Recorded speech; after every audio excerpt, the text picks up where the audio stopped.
হ্যাঁ, এখন আমি এসএসডিটা আর কি ইমপ্লিমেন্ট করে দেখাবো সবাইকে, যেটা আমি কীভাবে ইমপ্লিমেন্ট করব।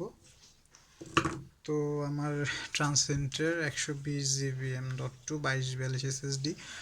আমি জানি অনেকেই এটা নিয়ে কনফিউশনে আছেন যে এলিটবুক 840 G1 G2 এটা কীভাবে আপনারা ইনস্টল করবেন আপনাদের ল্যাপটপে। তো আমি 2242 এটা কিনেছি। আমি এখন আপনাদের এটা দেখাবো যেটা কীভাবে আমি লাগাবো। তো সাথেই থাকুন। আমি একটু আপনাদের সুবিধার্থে একটু ক্যামেরাটা নিচে করে দিচ্ছি, যাতে আপনারা আমাকে দেখতে পারেন যে আমি জিনিসটা কিভাবে লাগাই। হ্যাঁ, মেবি অনেকটাই কাছে এসে গেছে। ঠিক আছে, আচ্ছা, এখন আমি আপনাদের এটা দেখাবো। এই যে এসএসডিটা, তো এখানে আমি জাস্ট পুশ করব। দেখুন, এই যে পুশ করেছি। এখন আমি জাস্ট একটা, এই যে দেখতে পাচ্ছেন ছোট্ট একটি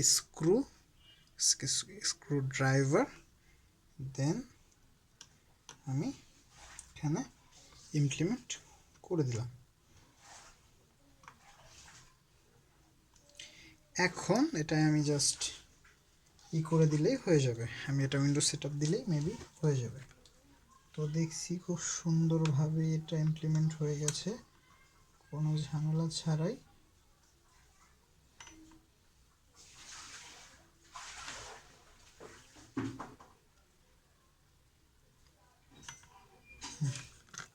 খুব সুন্দরভাবে জিনিসটা ইমপ্লিমেন্ট হয়ে গেছে।